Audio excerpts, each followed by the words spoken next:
What once looked to be shaping up as a drawn-out nail-biter of a US presidential election has instead resulted in a decisive victory. Donald Trump has won his race for the White House for a second time, and also won the popular vote at the third time of asking.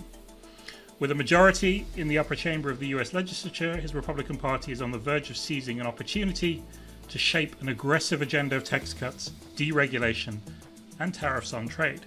What this means for markets, a green industrial shift still dependent on supportive policy, and global governments facing another reset in their relationship with the world's largest economy is the subject of this week's Viewsroom.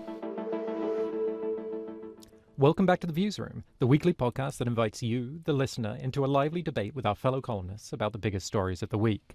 I'm your host, Jonathan Guilford. And I'm Peter Thalassen.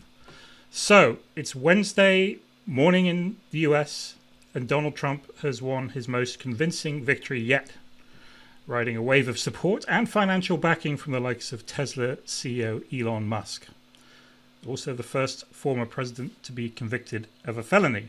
But he nonetheless won a broad-based shift among voters across the country who, it appears, were worried about inflation and immigration more than the sort of potential threats to democracy that some people thought Donald Trump opposed. So, Jonathan, have you caught up on some sleep? How does it look this morning to you? Just the bare minimum, enough to just about keep functioning. I think that's kind of the case for everybody in the US right now who's following this. I mean, it's definitely not the result I think a lot of us expected, although given that polling was at a 50-50 toss-up, probably should have seen this within the realm of possibility. And it's interesting that you kind of mentioned the voter concerns point. We see exit polls with kind of a scrambled picture of what folks were thinking about out there. NBC certainly had concern about democracy as the top issue, which indicates that something has shifted, perhaps, about the way that people consider these issues. You look to where stock indexes are indicated, rallying sharply in the US. Yeah, there's no treasury concern in crypto. No concern in the financial markets at all. I mean, exactly. The dollar's up, stocks are up, treasury yields. No, this is the thing. Bitcoin is up. We seem to be in something of a honeymoon period the second time around for Trump, even though you would think we have a pretty good indication of what's coming. And so to take us a little bit deeper into that, let's bring our guests in on the conversation, no doubt also addled by a long night of following the results. With us today, we have Gabe Rubin, Breakingviews correspondent in Washington, D.C., and Laura Silver-Laughlin, our U.S. editor. Gabe, Lauren, welcome. Hello. Thanks for having us. So let's just step back here for a second and ask the obvious question. Looking at the results, what happened here? What delivered Trump this victory? Yeah, we'll know a lot more when we dig into exit polls and a lot of the more granular data. But the initial view seems to be that Trump did better almost everywhere. He shifted places to the right. He shifted Latino men. He shifted voters in blue states. He shifted voters in red states. This looks to be a broad-based change and can't just be pinned on one particular region or one particular demographic, at least so far in the data. So just to clarify a few things, Gabe, because I mean, obviously the focus is always on the presidential election, but there's also there are big votes last night for both houses of Congress. And obviously that explain to us a little bit what's happened there, and also how that affects what the sort of picture is going to be for the next few years. Yeah, so with the caveat that at this hour, some of these races have not yet been called, it looks what we do know for sure is that Republicans will take control of the U.S. Senate. We don't yet know the margin. Some of those states' races are still outstanding, but they will certainly have control, and they'll have a bit of a breathing room. It won't just be a one-seat margin because they were able to flip some of the more thought to be difficult races last night. And as of this recording, the House of Representatives has not been determined. Control of the House of Representatives has not been determined. And that is a very tight race with only a couple of flips as of this moment. And it was already tight coming into the election. So control there is not yet known. But Trump, with both houses of Congress behind him, is a lot different than Trump with divided government because of what he would be able to do legislatively. And, control of the Senate will help him get his team in place. It'll help him appoint judges, but control of both houses of Congress in the US system really opens up his options legislatively and to sort of roll back a lot of the regulations and spending that was put in place under the Biden administration. I want to pop in here too because, it looks as of now like this is a massive mandate for the Republicans and a huge loss on a lot of levels for the Democrats. But going back to your question, Jonathan, about sort of how did we get here, it's important to pull back the lens and remember, when Harris entered the race and what led to her entering. And she did make up huge amounts of ground relative to Biden. But there was, I think, a lot of voters who were frustrated with the Democratic Party and how they handled Biden coming out of the race. And so they were really starting on the back foot to begin with. While we're all sort of surprised, perhaps there's a lot of people who are surprised. I mean, if you think about it in that context, it's actually really not that surprising of a result. Right. And that's what I kind of wonder, because you see this sort of, I think, mixed outcome from, and proviso here that one shouldn't follow the exit polls too closely, but you see this really kind of scrambled outcome in terms of concerns from voters and kind of what the partisan valence of that was. I mean, it seems like the clear thing early on is a lot of folks seem to think they're going to get what they want and maybe not the things that they should be afraid that they might get. So we're seeing really kind of euphoric reaction in U.S. markets thus far this morning. And, while it's easy to see through to a wave of deregulation, industry-friendly agency appointments, tax cuts, etc., we know to a certain extent what Trump is. And Trump is a trade warrior. Trump is a person who is unpredictable. How do we reason through what we're seeing in the reaction from markets to this one? It seems that both markets and voters, to a large degree, think that Trump will do the things they want him to do and won't do the things that he says he's going to do. There seems to be this comes up in both memories of what happened during the first Trump administration in terms of remembering the positive aspects and not some of the negative ones, which perhaps helped him win last night, but also in terms of what's going to happen in a second term. And people saying that he will not put in his most restrictive versions of his trade policy, that he would not be able to do some of the things he's saying in terms of restricting, broadcast licenses or going after his political enemies using tools of the state. So people at this point, it seems, are really hoping for the things they like about Trump to come true and for the things that they don't like so much about Trump to not come to fruition so they can ignore them. I mean, the people who drive the markets, investors, power brokers, global leaders, they are picking up where they left off in 2020, forgetting that the types of policies that Trump puts in place mean that markets are very easy come, easy go.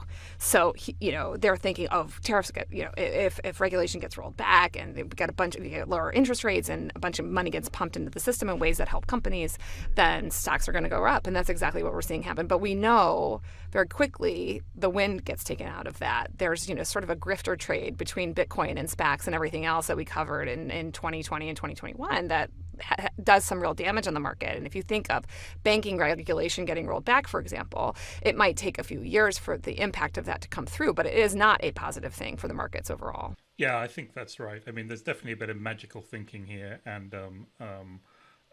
it was quite interesting. I was in Washington a couple of weeks ago, and talking to people there, it's a total dismissal of the idea that what Trump had been saying on the campaign trail about tariffs was something that he was actually going to do.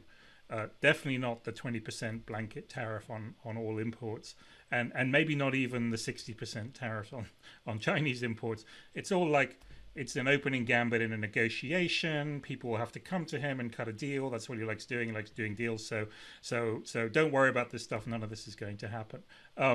But I think this. We'll see how that works out. I think there are different people in his who could potentially be in his administration who have different thoughts on this. There are people who are very kind of skeptical about tariffs, but there are people like Robert Lighthizer, who are absolute believers in this. So it's also going to be interesting to see who gets the upper hand. I just wanted to turn to ask you guys about sort of some of the specific sort of policies and industries that might get affected here. And we've obviously been looking at this question before the election because there was always this possibility that Trump would make a comeback.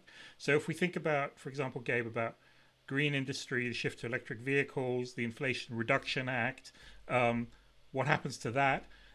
Chip manufacturers are getting billions in subsidies from bills passed under Biden. Do those things survive in a second Trump administration? So this is sort of a classic example of, getting what you hope from Trump and not what he's actually saying, because and certainly what his allies are saying. I mean, just this week, just earlier, in the waning days of the campaign, you had Speaker of the House, the top legislative leader, Mike Johnson, a Republican, a Trump ally, who may keep his job. That's uncertain at the moment, but he very well may keep his job. Saying that they would repeal the CHIPS Act, these subsidies for semiconductor manufacturers, and they would go after, the Inflation Reduction Act, which was the major green legislation passed under Biden. It's not clear that actually would happen legislatively. Mike Johnson has a strew of legislative failures behind him, where he failed to count the votes properly as a sort of novice leader in the Republican Party. But you have a lot of Republicans who really like these policies that have delivered tons of jobs and factories and investment into their districts. And many of them have urged Johnson and Republican leaders to keep them in place. So what ends up happening with that will be sort of an intra-party fight for the Republicans to decide which of these subsidies, which of these investment programs and regulatory systems stay in place, because they're actually somewhat beneficial, even if they're ideologically not aligned with Republican priorities. So that will be a big fight within the party. I mean, we talked about this too, Peter, the other day. I think we were talking about America for Americans, and how the idea of the sort of globalist president that Obama was not really an option in this election. And, the question is, what kind of flavor are we going to have here? And we know the one thing that we can predict about Trump, he's very unpredictable, we can predict about Trump, is that he's a protectionist and he's going to put tariffs onto, everything that he possibly can. He's going to make an enemy of China, and that's going to reshape the auto market, among other things. And so we can bank on that market and sort of the green energy market completely changing under this administration, I think. Right. And I mean, it's kind of interesting, speaking of the car market, it's hard not to think about Elon Musk and the role that he played in this campaign, right? Putting in dollars, organizing efforts, which now he gets to kind of point to as proving his value to the coalition. And then you also have all of these other folks, the cadre of tech investors led by Mark Andreessen. You have Blackstone boss Steve Schwartzman, a lot of folks who kind of broke with the general quietness on this election to really kind of throw in with Trump. I know, Lauren, you've been kind of taking the temperature of a lot of industry leaders in the past week or so. What do you think this outcome means for them? I mean, there's Trump, and then there's everybody. There's Musk, and then there's everybody else, right? And Musk had everything at stake in this election, which is sort of bizarre because typically corporate chieftains don't want to put everything at stake, but he did. He had his auto business, he has his social media business, he has the future of AI, and so he was very much putting his money where his interests are, and he won. He came out a victor in this without a doubt. I spent the last week or so, 10 days, calling around. I sent a very sort of wide brush of all the corporate leaders that I know, big and small, all over the country, running companies of different sizes, to try to get a sense of where their head was at, all different ideologies. And these are sources I've had for a very long time, so they were very candid. The conclusion I came to at the end of last week was that Trump was going to win in a landslide based on talking to them. And I mean, a lot of people were thinking that too, but the reason why I believed that was true was because the reasons that they gave were all very credible and all very different. And I think at the end of the day, what they've realized is they've effectively lost a lot of power in how they put their finger on the scales of U.S. politics. They used to think that they could donate money and, sway outcomes. And that might be true to an extent. But really, what they need to do is worry about Trump's backlash. And so you've seen Musk act the way he has, probably out of fear more than hope. That's really just a bottomless pit for him and for everybody else. And I do think that in the future, we're going to see a lot more CEOs start to kowtow to Trump because they're concerned about how he's going to retaliate. Yeah, I think that's interesting. I mean, it does take you back a little bit to the first Trump administration, though, where, you saw some quite serious people who kind of went into the administration in various senior jobs. Gary Cohn, formerly of Goldman Sachs, for example, Wilbur Ross, people who kind of went into the administration, thinking they could have some influence and maybe do some things. And, it didn't really work out terribly well for many of them. And actually, when you consider this election, it's really striking that there were very, very few people who had direct exposure to Trump in his first administration who were willing to endorse him the second time round. Like, almost as if you've had close-up experience of working with Trump, you almost kind of stay away from that. So, it'll be interesting to see whether this works out better for the likes of Elon Musk. I mean, I have my doubts somehow. It's true. No. I mean, there's no bigger fall from grace than Rudy Giuliani, right? I mean, if you can call it grace. But, he's in complete financial ruin at this point. So Trump has protected himself. He's not, he's convicted of a felony. These other charges, I'm assuming, will get dropped at this point. But anybody else from Scaramucci to Cohn is struggling to get themselves back on their feet. And everybody in in New York City and Wall Street, there's nobody who doesn't talk about that. Everybody knows that. So you're right. I mean, it's not hard to think of a falling out happening in the very near future between Elon Musk and Donald Trump. And then the question is, where does Musk turn? Does he turn to China? Does he turn to Xi? There are much bigger global implications at this point with a Trump presidency and the people he surrounds him with than before. Yeah. I want to just make sure that we don't forget the rest of the world. I'm sitting here in London, and this is an election that's been followed very closely by lots of people in Europe, in Asia, and elsewhere, because it has real consequences for them. I mean, it's impossible, obviously, to read the runes on this, but just sort of, if you're thinking, Gabe, about sort of the international consequences of a second Trump presidency, what are the sort of the hotspots or the flashpoints that we should be paying attention to?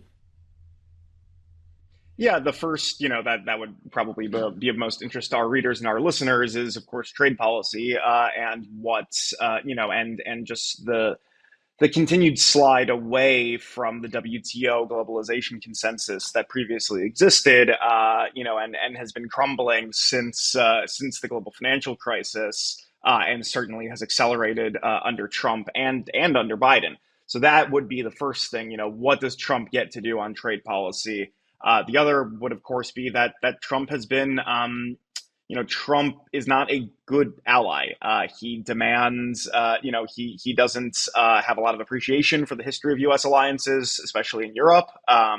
Doesn't really put a lot of stock into that, especially in the way that Biden is so, reverential towards European allies, and really understands, the importance of NATO in the post-war order. Trump wants European countries to boost their defense spending. They have done that in recent years. They will probably, just as the war in Ukraine was a major wake-up call for European powers that, they're at risk. A re-election of Donald Trump, which, they saw coming, will continue to push Europe to try to be more self-sufficient, to try to, rebuild its industrial capacity, especially for weapons, but also for renewable energy. And that's going to be a really, really uphill climb, because once you lose your industrial base, it's not so easy to get it back. So that won't happen overnight. And then in Asia, really the question is, how bad does the new Cold War between the U.S. and China get? Obviously, this is not a new phenomenon, but under Trump, it stands to get significantly worse. And does it do the threats that the Chinese have put out and sort of pursued in the South China Sea or elsewhere in the Indo-Pacific, does that result in actual conflict over Taiwan? So the number of possible black swan events here is sort of mind-boggling and terrifying. And I'm sure every world leader and corporate chieftain around the world is thinking about those things this morning. But yeah, no, just a huge set of risks that are completely different than the set of risks that they would have been dealing with had Harris won the election. Right. Okay. And I think that's probably that point of uncertainty and fear. It seems like a adequate place to tail it off. So, Gabe, Lauren, I really appreciate you taking the time to come on the Viewsroom. Thank you for having me. Thanks for having me.